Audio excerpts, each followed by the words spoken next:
నమస్తే, తెలుగు రాజ్యంకి స్వాగతం. నేను మీ సంధ్య. కేజీఎఫ్ ఈ పేరు చెప్పగానే ప్రతి ఒక్కరికి ఎస్ సినిమా గుర్తుకొస్తుంది. బట్ ఇప్పుడు కేజీఎఫ్ అనే పేరు చెప్తే కమ్మ గ్లోబల్ ఫెడరేషన్ గుర్తుకొస్తుంది. ఎందుకు అనంటే ఇవాళ కమ్మ గ్లోబల్ ఫెడరేషన్ సమ్మిట్ హైదరాబాద్లో చాలా ఘనంగా నిర్వహించారు. అసలు ఏంటి సమ్మిట్? దీంట్లో చాలామంది ప్రముఖులు అయితే కనిపించలేదు. ఎందుకు వాళ్ళు రాలేదు? డీటెయిల్స్లోకి వెళ్ళే ప్రయత్నం చేద్దాం. దీనికి సంబంధించి సీనియర్ జర్నలిస్ట్ సత్యనారాయణ గారిని మరింత సమాచారం మనం తెలుసుకుందాం. సత్యనారాయణ గారు నమస్తే అండి. నమస్తే. కేజీఎఫ్ కమ్మ గ్లోబల్ సమ్మిట్ ఏంటి ఇది? అంటే ఎవ్రీ ఇయర్ ఇది కమ్మ సంఘం మీటింగ్లు మనం చూస్తూ ఉంటాం. బట్ ఈసారి ఈ గ్లోబల్ సమ్మిట్ ఈ రేంజ్లో చేయడం ప్రధాన కారణం ఏంటి? జట్టి కుసుమ్ కుమార్ అన్న ఆయన పేరు కూడా పెద్ద ఎవరికి తెలీదు. ఆయన సడన్ గా ఈ మధ్యకాలంలో ఈ కమ్మ గ్లోబల్ ఫెడరేషన్ పేరుతోటి ఆయన ప్రచారంలోకి వచ్చాడు. మీడియాలో సన్నాహక సభలు, ప్రెస్ మీట్లు అవన్నీ జరిపారు. ఇవాళ సమావేశం జరిగింది. అంటే ఆయన అంటే జనరల్గా ఇట్లాంటి ఈవెంట్స్ అన్ని ఎట్లుంటాయంటే వ్యక్తులు వాళ్ళ ప్రాచుర్యం పెంచుకోవటానికి, వాళ్ళ కుల పెద్దల ముందు వీళ్ళని ఫోకస్ చేసుకోవటానికి ఉపయోగిస్తూ ఉంటారు. ఎందుకంటే ఈ కమ్మ హాస్టల్స్ ఇవన్నీ కూడా పూర్వకాలం ఎప్పుడో ఇవన్నీ పాత ఐడియాలు, కొత్తగా వీళ్ళు కనిపెట్టింది ఏం కాదు. ఆ రోజుల్లో కమ్మ హాస్టల్స్ అంటే కమ్మ హాస్టల్లోనే కమ్యూనిస్టులు తయారయ్యారు. అసలు వాళ్ళకి కమ్యూనిస్టులు అంటే వాళ్ళ కులం లేనాళ్ళు. ఆ కమ్మ హాస్టల్లోనే చాలా చర్చలు జరిగాయి. అంటే ఒక కమ్మ హాస్టల్లో ఆ రోజు పేదలు చదువుకునే పిల్లలు పట్టణాలకు వచ్చేవాళ్ళు, వాళ్ళు అక్కడ ఉండటానికి వీలుగా కమ్మ హాస్టల్స్, అట్లా రెడ్డి హాస్టల్స్ కూడా ఉన్నాయి అనుకోండి, అట్లా పెట్టుకునేవాళ్ళు కొంచెం డబ్బులు ఉన్నాళ్ళు. మిగతా వాళ్ళు ఇప్పుడు ఇక్కడ మనం ఏదో పెరిక హాస్టల్ అని కూడా చూస్తాం మనకు ఖైరతాబాద్. ఇట్లా కొన్ని కులాలు స్తోమత ఉన్నాళ్ళు పెట్టుకుంటారు. అట్లా అసలు ఈ కుల సంఘాలు పెట్టుకోవటం కులపరంగా, ఎందుకంటే మనం సెక్యులర్ వాల్యూస్ గురించి మాట్లాడినా రాజకీయాల్లో కానీ ఎన్నికల్లో కానీ కులమే ప్రాతినిధ్యం వహిస్తుంది. అట్లాగే ఇప్పుడు మనం ఏ పల్లెటూరుకు పోయినా ఇప్పుడు కమ్మ, రెడ్డి, కాపు, అదే సినిమాలో దాసనరావు చెప్తాడు, వరుసగా లిస్ట్ అంతా చదువుతాడు సినిమా పాటలో. అట్లా ఆ కులాలకు చెందిన వాళ్ళే అక్కడ అప్పర్ క్యాస్ట్కి ఉంటారు. వాళ్ళకి అందరూ మిగతా వాళ్ళందరూ కూడా లాయల్గా ఉండాలి. అదే కొనసాగుతుంది. నిజానికి మనం డెమోక్రసీ అని చెప్పుకుంటున్నాం కానీ ఇదంతా కులోక్రసీయే జరుగుతుంది. అంటే అమల్లో మొన్న ఎలక్షన్స్లో కూడా చూసాం 2 రాష్ట్రాల్లో. ఇక్కడ విలమలకు వ్యతిరేకంగా ఇప్పుడు రెడ్లు అందరూ ఇదయ్యి ఇప్పుడు వాళ్ళు సమీకృతం అయ్యి వాళ్ళు ఓడిచ్చారు. అక్కడేమో ఇప్పుడు కమ్మారెడ్డి మిగతా వాళ్ళందరూ వాళ్ళ నాయకత్వంలో మిగతా వాళ్ళు ఉంటారు. బీసీలు కానీ, ఎస్సీలు కానీ, ఎస్టీలు కానీ, ఎంత నా ఎస్సీ, నా ఎస్టీ, నా మైనారిటీ అని ఎంత చెప్పుకున్నా సరే అణిగిమణిగి ఉండాల్సిందే, వాళ్ళతోటి నడవాల్సిందే. సరే, ఇక ఇప్పుడు ఈ నిజానికి ఇప్పుడు వీళ్ళని చూసి కమ్మ రెడ్లను చూసి మిగతా వాళ్ళు కూడా సంఘాలు పెట్టుకోవడం మొదలుపెట్టారు. అంటే ఒక రకంగా చెప్పాలంటే దాన్ని మనం అంటే బాధపడతారు కానీ కులగజ్జిని స్ప్రెడ్ చేయడానికి ఈ పెద్ద క్యాస్ట్ వాళ్ళందరూ చేస్తున్నారు. అంటే జనరల్గా ఎట్లుంటుందంటే ఒక ఉన్నత వర్గానికి చెందినాడో ఉన్నత కులవాడో పని చేస్తే అందరూ వాళ్ళు లిమిటెడ్ చేయడానికి చేస్తారు. అంటే ఎం శ్రీనివాస్ అని ఒక ఆయన సోషియాలజిస్ట్ కూడా చెప్తాడు సాంస్క్రిటైజేషన్ అని. అంటే బ్రాహ్మలు అందంగా పంచెలు కట్టుకుంటారు, అందంగా మాట్లాడతారు, పరిశుభ్రంగా ఉంటారు. వాళ్ళని చూసి అందరూ ఏంటంటే వాళ్ళ ఉండాలని ప్రయత్నం చేస్తారు. అంటే అట్లా ఉండటమే గొప్పతనం అనేది ఒక దీని ఐడియాని. ఆ తర్వాత నెక్స్ట్ ఏంటంటే ఇప్పుడు రెడ్లు, ఇప్పుడు ఏదైనా మనం గొప్పాళ్ళ గురించి ఎవరి గురించి చెప్పినా, స్వతంత్ర సమరయోధులు ఎవరి గురించి చెప్పినా వాళ్ళ కింద కార్యకర్తల గురించి మాట్లాడతారు, పైన నాయకుల గురించి మాట్లాడతారు. అట్లా ఇప్పుడు ఒక తరం ఇంతకుముందు ఆయన కవిరాజు త్రిపురనేని రామస్వామి చౌదరి ఉన్నాడు. ఆయన ఆ రోజుల్లో హేతువాద ఉద్యమాన్ని తీసుకొచ్చాడు, కొంత కల్చరల్ రెవల్యూషన్ తీసుకురావడానికి ట్రై చేశాడు. అట్లాగే ఇప్పుడు ఈయన రెడ్డి ఉన్నాడు, ఆయన పేరు Andhra university first vice chancellor కట్టమంచుల రామలింగారెడ్డి. వాళ్ళందరూ ఐకాన్స్ ప్రతి కులంలోనూ. ఇప్పుడు ఉన్న వాళ్ళు ఏంటంటే అంత చదువుకున్న వాళ్ళు కాదు, వాళ్ళంతా ఆక్స్ఫర్డ్లో అక్కడెక్కడ చదువుకుని వచ్చాడు. ఎన్జీ రంగా ఉన్నాడు. ఎన్జీ రంగా యాక్చువల్గా ఆయన ముఖ్యమంత్రి కావాల్సింది. ఆయన ముఖ్యమంత్రిగా తప్పిపోయాడనే అప్పటి నుంచి మళ్ళీ ఎన్టీఆర్ దాకా కమ్మాస్ అందరూ ఎదురు చూశారు. మళ్ళీ మనకు రాజ్యాధికారం రాలేదు, అందరు రెడ్లే పాలిస్తున్నారు. వాళ్ళ స్లోగన్ ఆత్మగౌరవం అనే పైన మాట మాట్లాడారు కానీ లోపల ఉండేది ఏంటంటే కమ్మ గౌరవం. ఎందుకంటే ఇప్పుడు వాళ్ళతో రెడ్లతో పోటీ పడగలిగిన వాళ్ళే కాదు, వాళ్ళకి ఓటు బ్యాంక్ కింద బీసీలు కావాలి. ఇప్పుడు ఎస్సీలు ఎస్టీలు ఎట్లా కాంగ్రెస్ తోటి ఉన్నారు కాబట్టి ఓటు బ్యాంక్ కోసం ఎన్టీఆర్ పైకి ఎంత ఆత్మగౌరవం అవన్నీ చెప్పినా రామోజీరావు సపోర్టు అవన్నీ కలిసి ఒక పొలిటికల్ బ్రాండింగ్ని వాళ్ళకి తయారు చేశారు. ఆ తర్వాత ఎన్టీఆర్ ఉండగా అది సాగింది. తర్వాత చంద్రబాబు నాయుడు తిప్పలు పడుతూ వచ్చాడు. నిజానికి చంద్రబాబు నాయుడుకి అంత కులపరమైన ఇది లేదనే చెప్తారు, కుల పిచ్చి లేదనే చెప్తారు.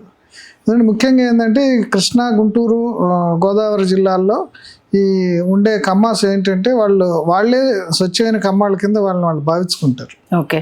వేరే ఇప్పుడు చిత్తూరు నాయుడు ఇప్పుడు ఆయన్ని అసలు యాక్చువల్గా అంటే మామూలుగా చాలామంది అనుకుంటారు ఆయన్ని అసలు కమ్మాడి కింద కూడా మేము గుర్తించిన, ఏదో ఎన్టీఆర్ అల్లుడు కాబట్టి అని కొంతమంది చేసిన వ్యాఖ్యలతోటి కోడెలా ఎట్టంటే ఆయన పక్కన పెట్టాడని చెప్పి వాళ్ళు ఎవరు లెక్క చేయట్లేదని పెట్టి ఇక్కడ మాధవరెడ్డిని, దేవేంద్ర గౌడ్ని ఇట్లాంటి తెలంగాణ నాయకులను ప్రోత్సహించడంలో అదో భాగం అని కూడా చెప్తారు. సరే, ఇదంతా నేపథ్యం. అంటే ఇప్పుడు ఏంటంటే కొత్త నాయకులు, ఇప్పుడు ఆ రోజులో వసంత నాగేశ్వరరావు హోమ్ మినిస్టరు, అట్లే వడ్డే శోభనద్రేశ్వరరావు, వాళ్ళందరూ ఐకాన్స్ ఒక్కో రంగంలో. అంటే వాళ్ళకి ఈ కులపరమైన అభిమానం ఉన్న, అట్లాగే శివాజీ, యలమంచిలి శివాజీ, ఇట్లాంటి వాళ్ళు చాలామంది ఎమినెంట్ పర్సన్స్ ఉన్నారు. ఇప్పుడు వాళ్ళ స్థాయితో పోలిస్తే అక్కడ ఏదో సాఫ్ట్వేర్లో ఏదో మనం సత్య నాదెళ్ళ ఇట్లా చెప్పుకుంటారు, వాళ్ళు అసలు ఏం పట్టించుకోరు. ఓకే.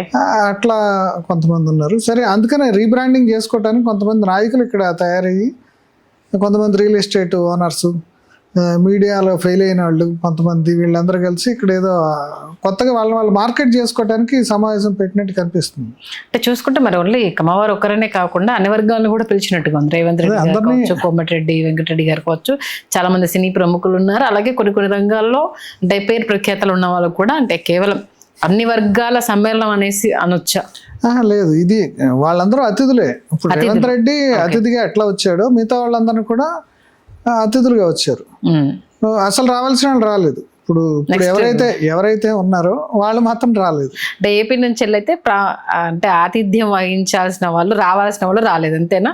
అవును. అంటే చంద్రబాబు నాయుడు గారు కావచ్చు, ఇప్పుడు ఎవరు కమ్మ అంటే ఇప్పుడు అక్కడ చంద్రబాబు నాయుడు, లేకపోతే ఎన్టీఆర్ కూతురు పురంధరేశ్వరి, లేకపోతే బాలయ్య, లేదా జూనియర్ ఎన్టీఆర్, వీళ్ళ ఇట్లాంటి వాళ్ళలోనే జనరల్గా ఆశిస్తాం. అంటే గ్లోబల్ అంటున్నాడు వాడు. గ్లోబల్ ఏంటి, లోకలే లేరు, లోకల్ లీడర్సే లేరు ఇక్కడ. గ్లోబల్ అని చెప్పినప్పుడు అక్కడ గ్లోబల్ లెవెల్లో ఎవరు ఐకాన్స్ ఉన్నారో, ఇప్పుడు గ్లోబల్ లీడర్ అంటే ఇప్పుడు చంద్రబాబు కంటే కమ్మ గ్లోబల్ ఎవరు లీడర్ కదా. లేడు అంటే నేను వినది ఏంటంటే చంద్రబాబు నాయుడుకి జనరల్గా ఆయనకి కులపిచ్చిది తక్కువ, కొంత ఆయన కార్పొరేట్ మైండ్ కాబట్టి ఆయన ఇప్పుడు ఈ రొచ్చులోకి వచ్చి అనవసరంగా ఇప్పుడు అక్కడ రాజకీయ పరంగా అక్కడ యుద్ధం జరుగుతుంది. ఎందుకంటే మొన్న టైంలో కూడా ఇవాళ కూడా చాలా మంది బాధపడ్డారు.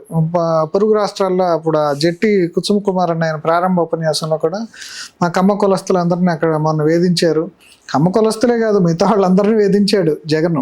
అతని మాట ఎవరు వినపోతే వాళ్ళందరినీ వేధించాడు. అట్లే కొంతమంది రెడ్లు కూడా వేధించబడిన వాళ్ళు ఉన్నారు, ఇటు అటు రెండు వైపులో ఉన్నారు. సరే, అట్లా కష్టాలు చెప్పుకున్నారు. అంటే ఇప్పుడు వాళ్ళు కమ్మవారు ఇప్పుడు వాసిరెడ్డి వెంకటాద్రి నాయుడు దగ్గర నుంచి అందరినీ పోగొట్టుకున్నారు. అంటే ఎవరి కులం గురించి వాళ్ళు చెప్పుకోవటంలో తప్పులేదు. అంటే ఇప్పుడు ఎందుకు పెట్టారు, ఈ చంద్రబాబు నాయుడు లాంటి వాళ్ళు ఎందుకు రాలేదు అనేది ఒక ప్రశ్న జనరల్గా వచ్చింది.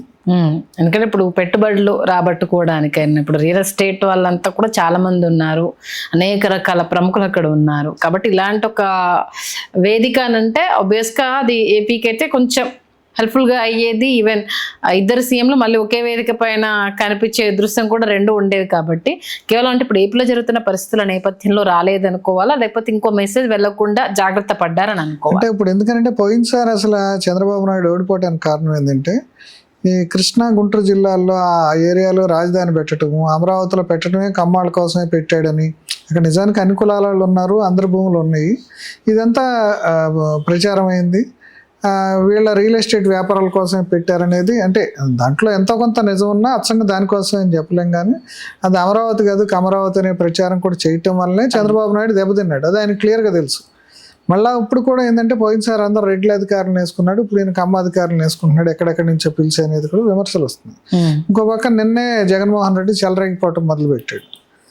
ఇవన్నిటిని దృష్టిలో పెట్టుకుని రాజకీయంగా సెన్సిటివ్గా ఉన్న సిచ్యువేషన్లో మనం ఎందుకని ఆయన అవాయిడ్ చేస్తుంటాడు. అట్లాగే పురంధరేశ్వర్ కానీ బాలయ్య కానీ వీళ్ళందరూ కూడా, ఎందుకంటే చంద్రబాబు ఎట్లా ఆలోచిస్తాడో వీళ్ళు కూడా అట్లాగే ఆలోచిస్తారు. అందుకని ఈ రొంపులోకి మనం ఎందుకని, దానికి తోడు వీళ్ళు గ్లోబల్ అని చెప్పినా సరే వీళ్ళు గ్లోబల్ స్థాయి లేదు దీనికి. ఎందుకంటే ఆల్రెడీ గ్లోబల్ లెవెల్లో తానా పనిచేస్తుంది. ఇప్పుడు ఇక్కడ ఈ కులపరమైన వ్యవహారాలతో అక్కడ కూడా ప్రవాస భారతీయులు కూడా, ప్రవాస ఆంధ్రులు ముఖ్యంగా చీలిపోయి తానాలు, ఆటాలు, ఇంక ఈ మధ్య తెలంగాణ తెలుగు అసోసియేషన్ అని, ఇంకేదో అట్లాంటాలో ఇంకొక అసోసియేషన్ అని, ఆట అని ఇట్లా పెట్టుకున్నారు. పెట్టుకుని అక్కడ వీళ్ళు ఒకళ్ళొకళ్ళు తిట్టుకోవటం, గొడవలు అన్నీ అక్కడ వాళ్ళు చూసి నవ్వుకుంటున్నారు. అంటే ఆడితో పోలిస్తే ఇప్పుడు ఈ మధ్యలో రేపు రేవంత్ రెడ్డి కూడా అట్లాంటి ఏదో పెట్టుబడుల కోసం అమెరికా వెళ్తున్నాడు. అవును. అట్లాగే మనం చంద్రబాబు నాయుడు ఇక్కడ ఆయన జైల్లో పెట్టినప్పుడు కూడా అప్పుడు ఆ రోజు కులంతో కాదు, కులంతో సంబంధం లేకుండా ఒక మీటింగ్ పెట్టారు ఇక్కడ మొత్తంగా కూడా ప్రొఫెషనల్స్ వాళ్ళందరూ. అది కొంచెం బాగుంది. అంటే ఎవరి కులం గురించి వాళ్ళు సమావేశం పెట్టుకుంటే వాళ్ళ ఐక్యతతో ఉండి వాళ్ళు సేవ చేస్తామనో సొసైటీకి, లేకపోతే వాళ్ళు పొలిటికల్గా ఎదుగుతానికి చేస్తే తప్ప లేదా అంటే ఇప్పుడు ఒక సెక్యులర్ కంట్రీలో మరి కులాలు మతాలతో విడిపోతే అంటే మనం రాజ్యాంగం ప్రకారం మనందరం ఒకే రకంగా ఉండాలి, మనందరం భారతీయులమి లేదంటే మనందరం తెలుగు వాళ్ళమి అనేది పోయి ఇప్పుడు ఏ కులానికి ఆ కులం, ఏ మతానికి ఆ మతం విడిపోతే ఇంకా ఏముంటుంది అంటే ఒకళ్ళకంటే ఒకళ్ళు అధికులని లేకపోతే ఒకళ్ళకంటే ఒకళ్ళు హీనమైన అంటే ఇందాక మురళీమోహన్ గారు కూడా చెప్పాడు. ఒకసారి రామోజీరావు గారు సమావేశంలో నేను ఒక వ్యక్తిని ఇక్కడ నిలబెడతాను, ఆ వ్యక్తి ఏ క్యాస్టో మీరు చెప్పగలరా అని కూడా అన్నాడు. అంటే వాళ్ళలో కూడా సంస్కారవంతులు తెలివైన వాళ్ళు ఉన్నారు. అందుకని ఇందాక మురళీమోహన్ గారు వాళ్ళు మాట్లాడినా చాలా జాగ్రత్తగా సంయమనంతో మాట్లాడారు. అంటే వాళ్ళ కులంతో ఉండాలని అనుకున్నా సరే వాళ్ళకి తెలుసు దీంట్లో ఉండే మంచి చెడులు ఎంతవరకు పోవాలి, ఎంతవరకు రావాలనేది. అంటే ఇప్పుడు అంటే ఈ డిస్కషన్ వచ్చినప్పుడు ఒక మిత్రుడు ఒక ప్రశ్న ఏంటంటే తన మైండ్లో తనకు అనిపించింది, అంటే ఇది తెలంగాణలో జరిగింది, ఏపీలో జరగలేదు కదా, కాబట్టి తెలంగాణలో జరిగేదానికి అక్కడ ముఖ్యమంత్రి రావాల్సిన అవసరం ఏముంది, అక్కడ ముఖ్యులు రావాల్సిన అవసరం ఏముంది అంటే ఒక పాయింట్ రేజ్ చేశాడు. దీన్ని ఎంతవరకు అన్వయించవచ్చు అంటే ఈ తెలంగాణ కమ్మ ఫెడరేషన్ మీటింగ్ కాదుగా, ఇది గ్లోబల్ కాబట్టి అక్కడ వాళ్ళు కూడా రావాలి. ఎందుకంటే మొత్తం గ్లోబల్ అంటే ప్రపంచవ్యాప్తంగా అందరూ వచ్చారని చెప్పుకుంటున్నప్పుడు పక్క తెలుగు రాష్ట్రంలో ముఖ్యమంత్రి రాకపోవటం అనేది అందరికీ ఎందుకని రాలేదు అనేది ఒక ప్రశ్న ఉంది. అంటే నేను విన్నదాన్ని బట్టి ఆయన ఈ రొచ్చులో మనం ఇప్పుడు ఎందుకులే అసలే రాజకీయంగా సెన్సిటివిటీ ఉంది అని ఆయన దూరంగా ఉన్నాడని నేను విన్నాను. అంటే కొంతమంది మిత్రులు వాళ్ళు చెప్పడాన్ని బట్టి. ఓకే, మొత్తానికైతే ఇప్పుడు మరి కేజీఎఫ్ ద్వారా ఎలాంటి మెసేజ్ పాస్ అయిందని అనుకోవాలి? అంటే వాళ్ళు ఏం చెప్తున్నారంటే కమ్మ వాళ్ళు కష్టపడతారు, ఎక్కడ నీరుంటే ఎక్కడ సారవంతమైన భూమి ఉంటే ఆడికి వెళ్తారు. అంటే దాంట్లో వాళ్ళు ఎంటర్ప్రెన్యూర్స్, దాంట్లో ఏమీ అనుమానం లేదు. వాళ్ళని చూసి అందరూ మంచి చెడు రెండు నేర్చుకుంటున్నారు. మంచి తీసుకోవాలి ఎవరిలో అయినా సరే, ఏ కులంలో అయినా సరే, చెడుని వదిలేయాలి. అట్లాగే ఇప్పుడు వాళ్ళ అన్న సమావేశంలో కూడా వాళ్ళ గొప్పతనాన్ని వాళ్ళు బ్రాండింగ్ చేసుకుంటే తప్పులేదు, కాకపోతే కులాలు మతాలు వీటికి అతీతంగా ఉండాలని ఎవరైనా కోరుకుంటాం. ఓకే, థ్యాంక్ యూ సత్యనారాయణ గారు, మంచి విశ్లేషణ అందించారు. Please do subscribe to Telugu Rajyam channel. Please do subscribe to Telugu Rajyam channel. Please do subscribe to Telugu Rajyam channel. Hi అండి, నేను మీ ఆర్పీని, నెల్లూరు పెద్దారెడ్డి చేపల పులుసు ఓనర్ని. మీరు తెలుగు రాజ్యం అనే ఈ యూట్యూబ్ ఛానల్ సబ్స్క్రైబ్ చేసుకుని మంచి వీడియోలతో వస్తారు. Thank you so much. Hi people, I'm Sonakshi Verma and you please watch Telugu Rajyam and please subscribe to the channel.